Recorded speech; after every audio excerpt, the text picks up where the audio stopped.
struggling with Propfirms? Let's go.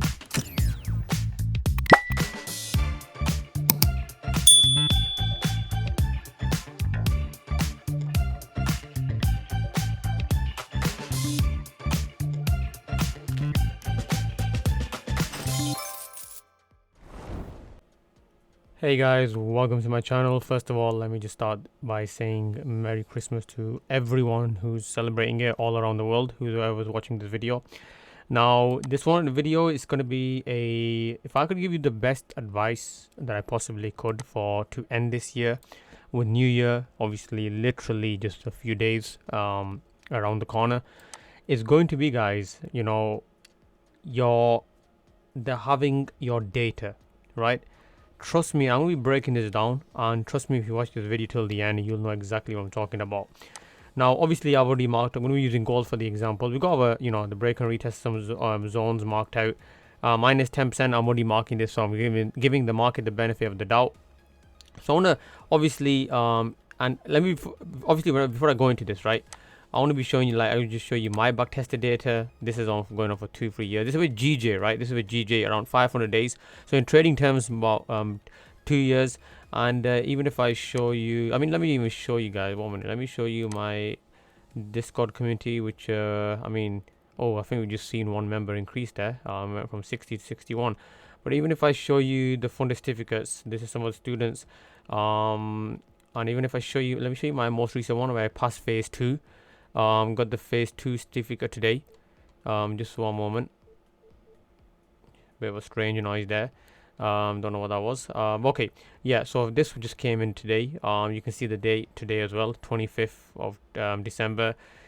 Phase 2 with funding pips, and these are some of the videos that I just show, guys, where I show myself passing different accounts, different prop firms, just to show the edge with this strategy, right? Now you can see this one here, guys. Look at this.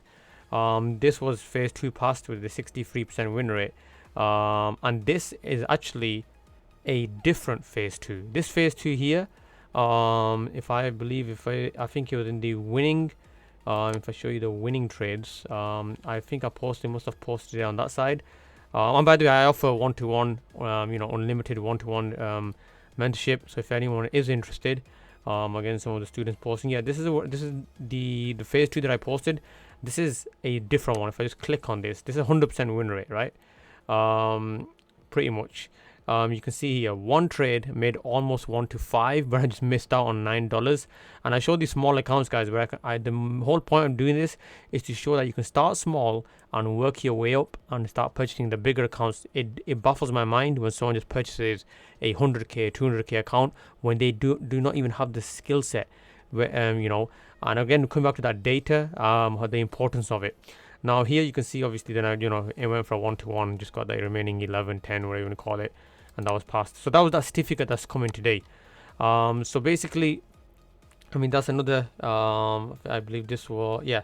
So everything's posted, guys. Live trades, winning trades, everything, the whole thing. Now, where does my confidence come from, right? Now, data, right? I love backtesting, guys. Now, I'm going to give you a perfect example here, right? And why it's so important. What does backtested data bring? I'm going to be going into entries like I normally do my other videos as well. But what does backtested data bring, right?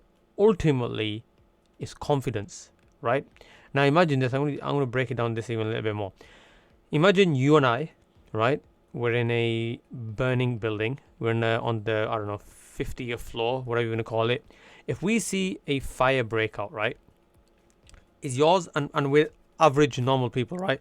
Is yours and mine reaction instantly going to be, let's put this fire out, or and we've got the fire exit right next to us, or is it going to be just let's just run down the stairs and just get out of the building, right?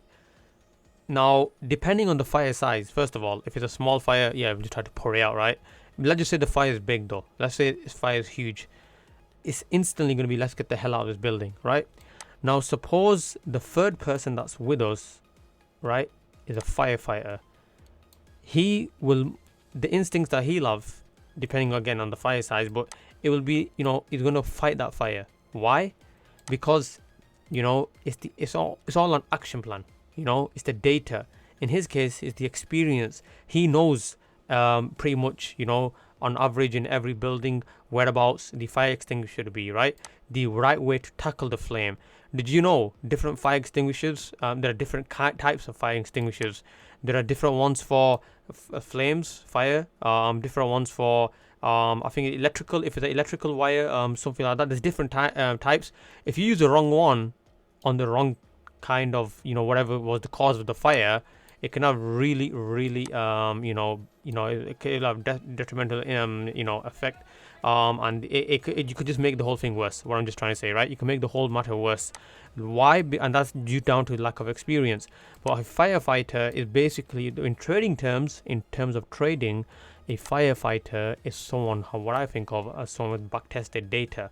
He has the confidence where normal people, we would get FOMO, we would get what is it? This fear of missing out. There's I might lose the trade. You just have that fear. No matter if I place the trade, even some people don't have the FOMO. Some people have the opposite. They just don't want to take the trade, and getting scared in case they lose the trade. So to tackle all of this, you need to obviously have some kind of data. You need to have an action plan. Only then it will work. So let's go into this, right? So for example, now this is obviously minus 10%. Let's just say we're already in drawdown, and we can see here 1 to 6, 1 to 8, this one 1 to 8. Now you tell me, guys, right, when you normally see drawdown, right, straight away, if you don't have your action plan, you don't have any backtested data. If I imagine had zero knowledge about trading and I just went into drawdown straight away, I would panic so much. I would try to make all the money back in that one trade or two trade. Well, after I lose the first trade, the second, third, fourth trade, that's now revenge trading. But because I have the backtested data, this is for GJ, right? Now currently I'm trading UJ, and I'm just doing the exact same thing for UJ. I normally gather all my data from TradingView, and then I just put it onto Excel. So that's basically how I do it. Now, what does that mean? Now I would know on average what's my average risk reward, what's my average win rate, and then now this minus 10%, I don't fear it that much, right? It doesn't hold any more value now, like meaning that it doesn't hold that much of doesn't have that much of an impact on my psychology, because I'll be like, okay, minus 10%, but on average I can aim for, I already got these one loss here, second loss here, third loss here. And some of you might be like, oh, but I would have entered from here and I lost. I would have entered. No. The way I'm looking at it is I'm super strict when it comes to my backtesting. I'm super strict when it comes to my trading. And I'm human, right? Sometimes do I break do I never break the rules that I've created for my strategy? No. Sometimes I can make mistakes. Like I said, I'm human. So, but I'm so strict that I know with my method, would I have entered from here? Yes, I would have. That's why I put a loss here. That's because the loss took place. From here, this is the trades that I would have taken into into consideration and taken those trades. Now let's just say, for the sake of argument, someone might say, and obviously it's very possible, that backtested results are not the same as live results. Okay, I'll take that into consideration. So what I'll do is, let's remove the big winners. Let's make it realistic, or not realistic, but I'll give the market the more benefit of doubt. But still, I'm going to be walking with a 1 to 8, 1 to 6, 1 to 8, and a 1 to 8. So from backtested data, I can tell straight away, from what I'm seeing so far, on average, hitting 1 to 5s, I'm hitting 1 to 6s and 1 to 8s. So 1 to 5s are 100% in the bag. So I don't have to target 1 to 8s and 1 to 6s. I can just target 1 to 5s. And look at my minus 10% drawdown.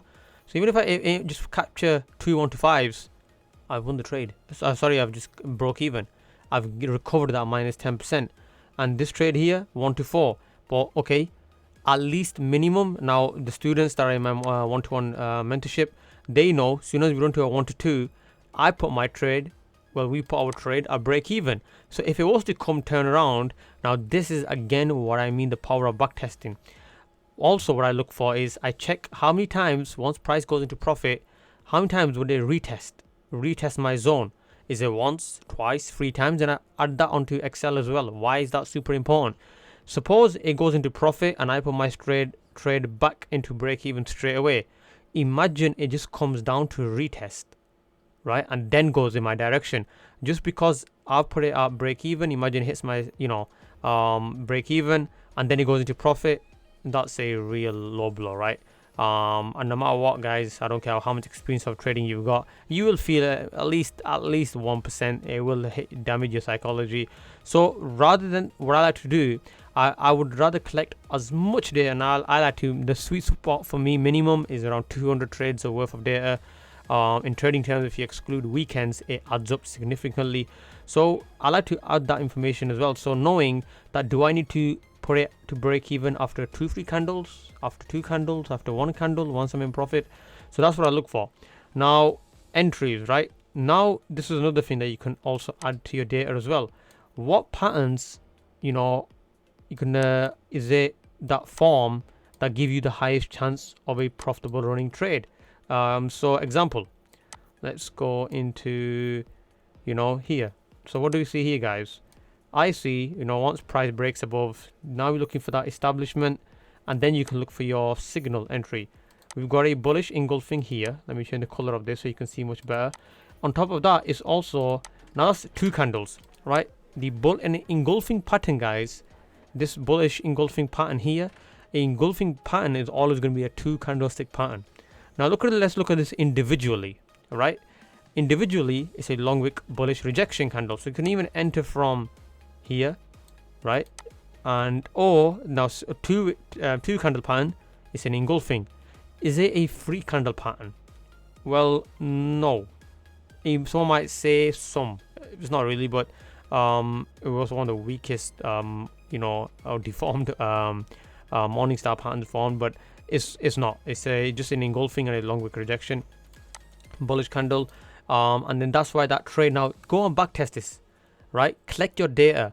Whenever this happens, how many trades do you win, right?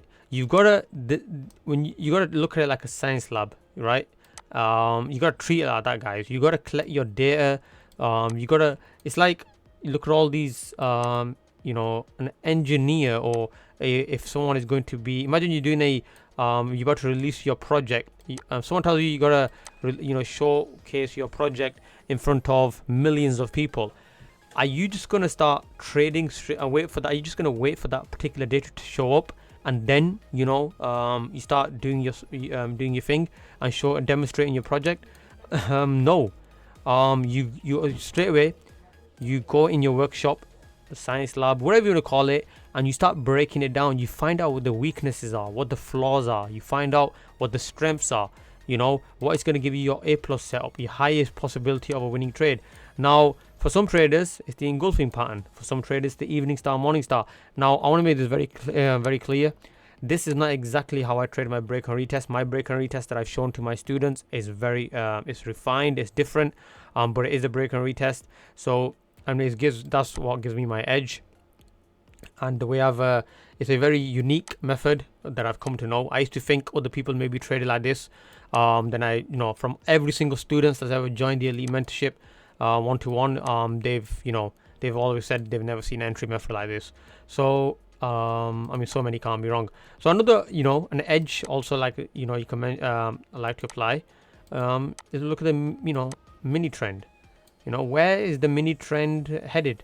Not the major trend, right? You can focus on the mini trend. Why is that super important? Well, if you're in a mini bullish trend, your buys are going to have more value. If you're in a mini downtrend, your sells are going to have more value. Not just that, the beauty of this is, guys, if you have this data, you'll have the confidence to hold a position as well. As you can see here, we're on the way push downwards. That's where we get a nice 128. We're pushing higher. That's where we get another 128 here, right? And here you can see, structure is broken. Shift to the downside, and then we get this nice 1 to 13. And basically that's what it is, guys. Super simple. But how, if you don't have the confidence to hold positions, right, then it's like okay, why is this so important as well, having an edge? Your edge, what does it basically mean? Is it an edge over the market? Is it what does it really mean? The way I like to think of edge, guys, is that even on my worst, let's just say I'm not feeling well, right? Psychologically, mentally, physically, I'm not feeling well. It's a down day for me, right? Your edge is basically it should be like a, even in your worst, let's just say you turn up to the markets at your shittest, right? Excuse my language for those who do get offended. Let's just say you turn up to the market, you know, and not your best. Your edge should still be able to pull some kind of, you know, miracle, if you want to call it, or pull some kind of a win, where it turns up to be turns your even your bad day into a green day. That's what it is. Now support. Now imagine if you turn up to the market at your best, and then you apply your edge. Boom, right? That just confidence overload, you know, and that's what you're looking for. You're looking for. Don't get me wrong. Even if you trade with your edge, you can still lose trades, right? When you decide on your 10 best trades, it should not be just randomly 10 trades. They have to be your absolute best 10 trades, and even out of them you might only win like 60%, 50%, 40%, but your risk to reward is what's gonna, you know, obviously keep you in the game, or keep you a little bit ahead of the game. But again, coming back to you know, your data, super important. This is one thing I would like to mention at the end of the year. You know, if I can, my gift to you guys for today would be, you know, just collect your data, guys. Trust me, it removes FOMO, it removes fear of getting into the markets. It creates patience. If you know on average your trades, let's just say on average, how long do my trades even last? On average, especially my winning trades, on average they can last around 15 hours, right? Some of them, let's see how long this one lasted. This one would last around 13 hours. So what does that tell me? Around 13 hours. I have, you know, just leave it, put your phone or your log out your computer and leave it, right? Don't come near to the markets for 13-12 hours. Take the day off, enjoy, you know, spend time with your family, go out with your friends. You know, that's what it tells me, that, you know, it's you know, it's just time to move on and come back the next day, and whatever happens, it is what it is. Another thing I would say, guys, is take, you know, minimum trades as, you know, as possible, depending on your strategy. Of course, if you're a scalper, you're obviously going to take more positions. Swing trader, you're going to take less, but find your sweet spot as well. Don't just start trading every single setup that comes. No, there will be that one particular time of the day or session that is going to be best. You know, my students and we trade London session and New York session, but we have a certain way of trading that, you know, we don't take 20 trades in one and 20 trades and do the session. No. And that's why, you know, able to just get, and this is why I was, you know, my aim has just been, guys, showing that you can even start with small accounts and work your way up, you know, and that's where the skill set is, right? That's where the skill set is. Yeah, so I hope, you know, you have a great Christmas. Stay safe, stay blessed, and I wish you guys nothing but the best. But, you know, backtest. Collect that data. Data is going to give you that confidence. It's going to give you that, you know, and you'll know if straight away if you need to scrap the strategy from your data. You'll know if you need to adjust your stop losses as well as you go along, you know, and because there's always different volume and different liquidity in the markets depending on the months of the year. So backtest, guys, backtest. I wish everyone a great Christmas, you know, and yeah, you know, stay blessed, take care, and I'm out.